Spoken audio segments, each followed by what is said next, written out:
दोस्तों, महापर्व छठ पूजा का दिन आने वाला है और बिहार के निवासी होने के कारण ये मेरा परम कर्तव्य है कि मैं छठ पूजा की महिमा, परंपरा, इनसे जुड़ी लोक कथाएं, पूजा का स्वरूप, नियम, सांस्कृतिक महत्व और वैज्ञानिक फायदों से लोगों को अवगत कराऊं, जिससे कि लोगों को छठ पूजा से जुड़ी हर जानकारियां प्राप्त हो।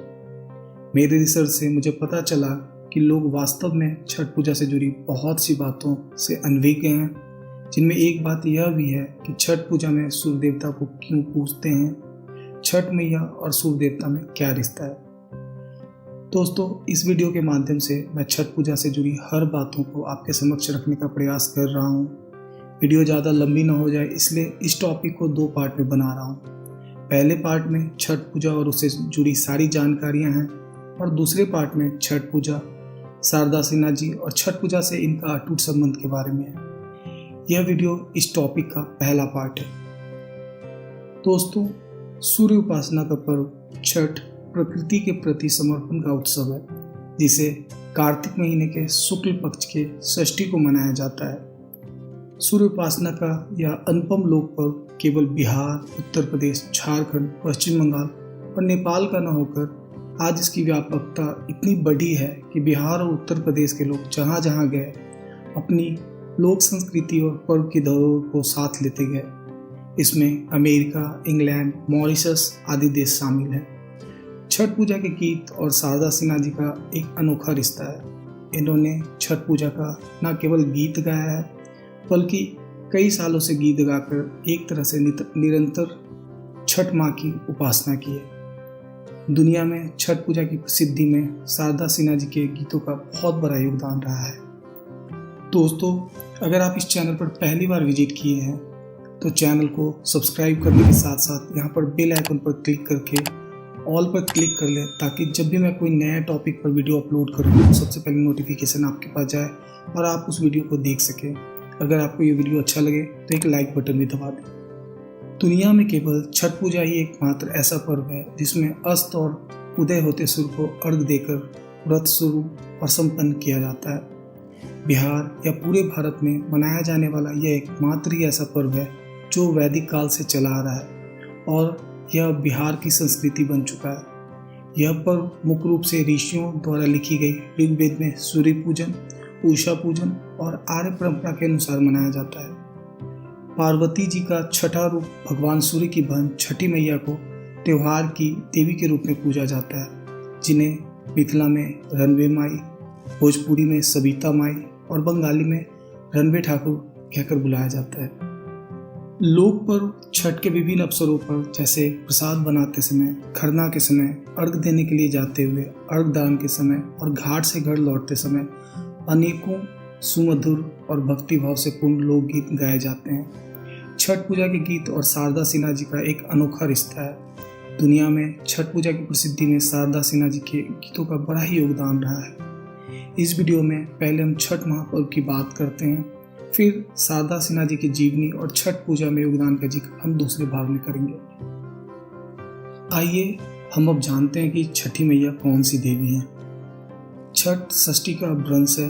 कार्तिक मास की अमावस्या को दिवाली मनाने के बाद मनाए जाने वाले इस 4 दिवसीय व्रत की सबसे कठिन और महत्वपूर्ण रात्रि कार्तिक शुक्ल षष्ठी की होती है। कार्तिक शुक्ल पक्ष के षष्ठी को यह व्रत मनाए जाने के कारण इसका नामकरण छठ व्रत पड़ा। दूसरे शब्दों में कहें तो छठ दिवाली के छठे दिन मनाया जाने वाला महापर्व है। इसके अलावा ब्रह्म वैवर्त पुराण के प्रकृति खंड में बताया गया है कि सृष्टि की अधिष्ठात्री प्रकृति देवी के एक प्रमुख अंश को देवसेना कहा गया है। प्रकृति का छठा अंश होने के कारण इन देवी का एक प्रचलित नाम षष्ठी है।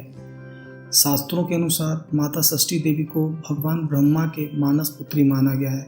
इन्हें ही माँ कात्यायनी भी कहा गया है, जिनकी पूजा नवरात्रि के छठे दिन होती है।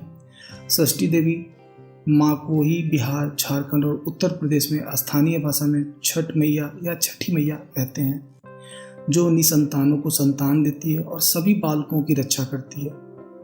लोक परंपरा के अनुसार सूर्यदेव और छठी मैया का संबंध भाई बहन का है, इसलिए छठ के मौके पर सूर्य की आराधना फलदायी मानी गई है।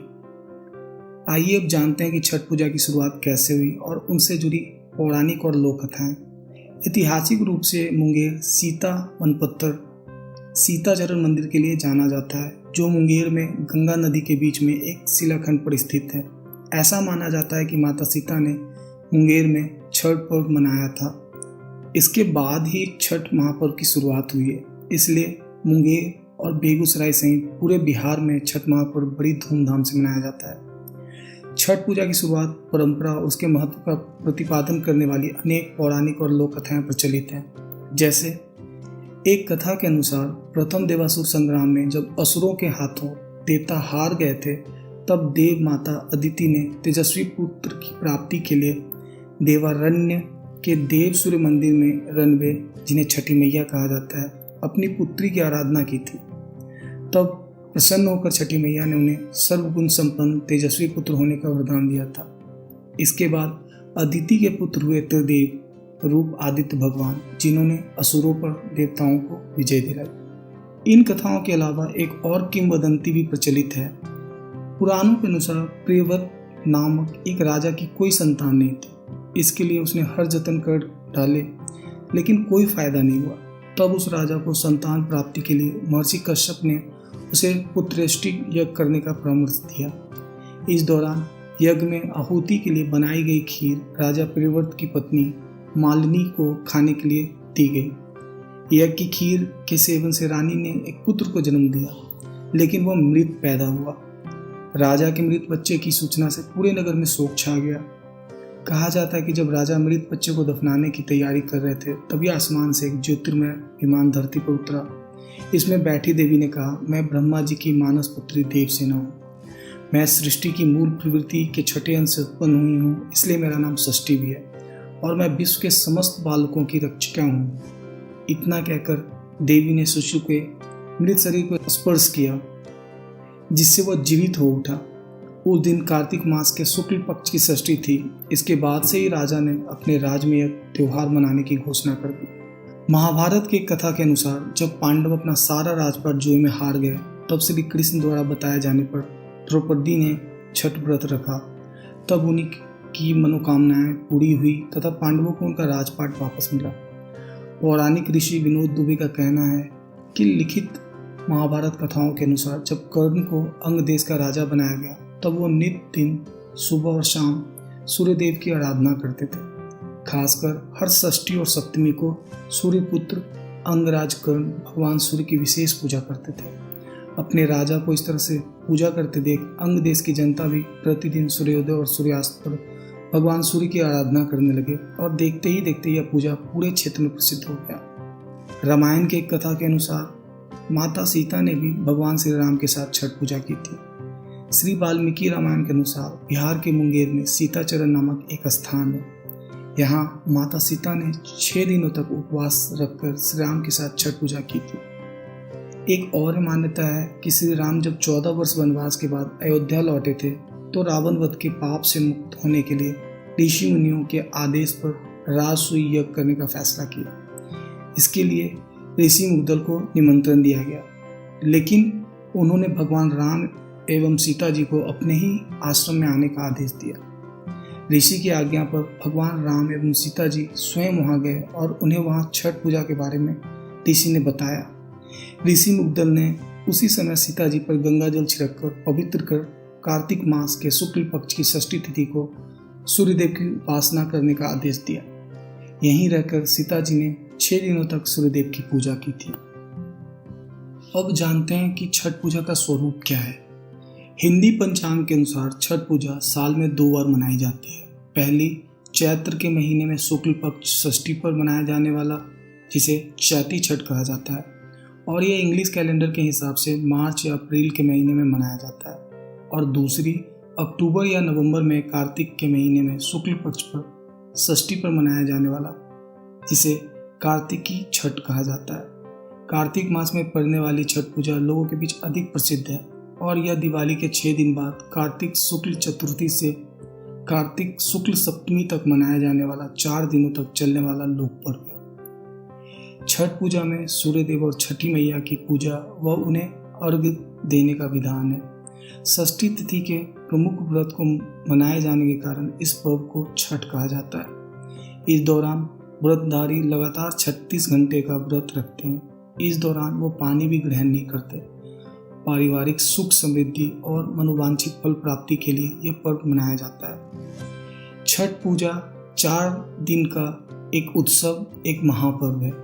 छठ पर्व का प्रथम दिन या पहला दिन, जिसे नहाय खाए के नाम से जाना जाता है, उसकी शुरुआत चैत्र या कार्तिक महीने के शुक्ल चतुर्थी से होता है। सबसे पहले घर की सफाई कर उसे पवित्र किया जाता है। उसके बाद व्रती जो इस पर्व को करते हैं अपने नज़दीक में स्थित गंगा नदी या गंगा की सहायक नदी या तालाब में जाकर स्नान करते हैं। व्रती इस दिन नाखून वगैरह को अच्छी तरह काटकर स्वच्छ जल से अच्छी तरह बालों को धोते हुए स्नान करते हैं। लौटते समय वो अपने साथ गंगा जल लेकर आते हैं, जिसका उपयोग वो खाना बनाने में करते हैं।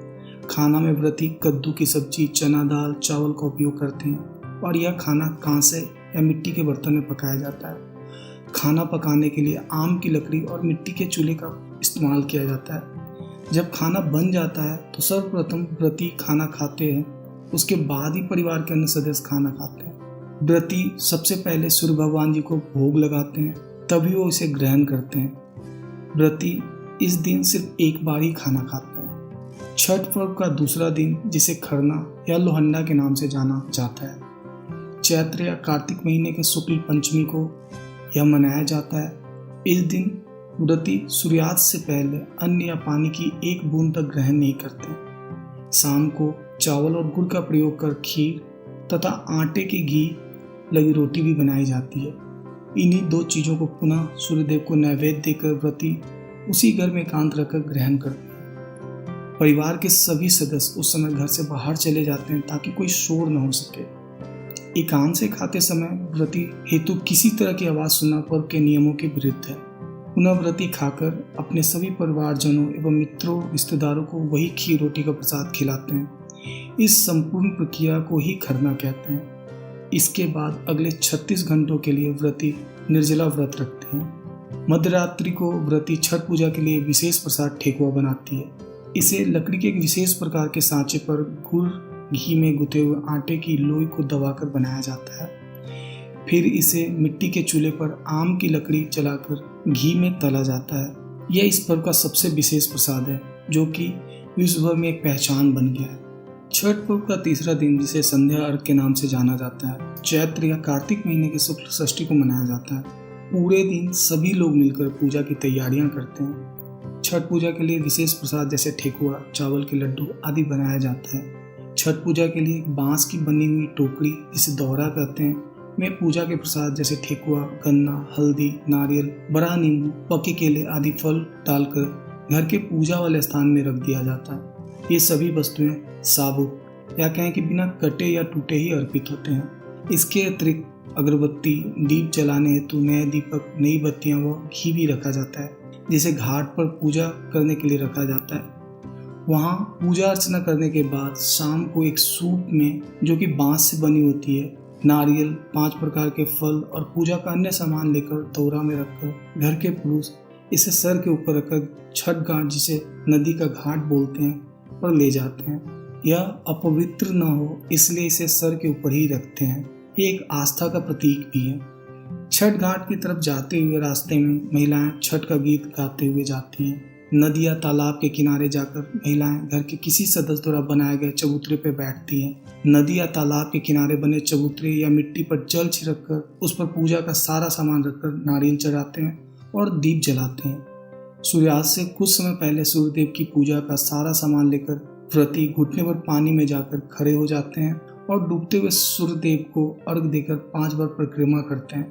उसके बाद छठ का गीत गाते हुए सारा सामान लेकर व्रती और परिवार वाले घर आ जाते और उस दौरा को घर के पूजा वाले स्थान में रख देते। चौथा दिन, जो कि अंतिम दिन है इस पर्व का, चैत्र या कार्तिक महीने के शुक्ल सप्तमी की सुबह उदयमान सूर्य को अर्घ दिया जाता है। सूर्योदय से पहले ही व्रती लोग घाट पर उगते सूर्यदेव की पूजा हेतु पहुंच जाते हैं और शाम की ही तरह उनके परिजन उपस्थित रहते हैं। संध्या अर्घ में अर्पित पकवानों को नए पकवानों से स्थापित कर दिया जाता है, परंतु कंदमूल, फल इत्यादि वही रहते हैं। सभी नियम विधान संध्या अर्घ की तरह ही होते हैं। सिर्फ व्रती लोग इस समय पूरब की ओर मुंह कर करके पानी में खड़े होते हैं, वह सूर्य उपासना करते हैं। जो तीसरे दिन वाला संध्या अर्घ है उसमें डूबते सूर्य को अर्घ दिया जाता है, इसलिए व्रती पश्चिम दिशा की तरफ खड़े होते हैं। और जो चौथा अंतिम दिन है उसमें उगते हुए सूर्य को अर्घ दिया जाता है, इसीलिए व्रती पूरब की ओर मुंह कर करके पानी में खड़े होते हैं और सूर्य उपासना करते हैं। पूजा अर्चना करने के बाद घाट का पूजन होता है। पूजा के पश्चात व्रती नींबू और चीनी का शरबत पीकर तथा थोड़ा प्रसाद खाकर व्रत पूर्ण करते हैं, जिसे पारण कहते हैं। उसके बाद वहाँ उपस्थित लोगों में प्रसाद वितरण करके व्रती घर आ जाते हैं। घर पर भी अपने परिवार आदि को प्रसाद वितरण करते हैं। व्रती छठ पर्व के दूसरे दिन यानी खरना के दिन से अब तक निर्जला उपवास के उपरांत इसी दिन ही नमक युक्त भोजन करते हैं, जिसमें बिना प्याज लहसुन की सब्जी, चावल, दाल, चटनी इत्यादि होते हैं। व्रती के बाद ही फिर परिवार के ये लोग खाना खाते हैं। इस तरह से 4 दिनों का यह महापर्व त्याग, उपासना और हर्षोल्लास के साथ संपन्न हो जाता है। छठ पर्व मूलतः सूर्य की आराधना का पर्व है, जिसे हिंदू धर्म में विशेष स्थान प्राप्त है।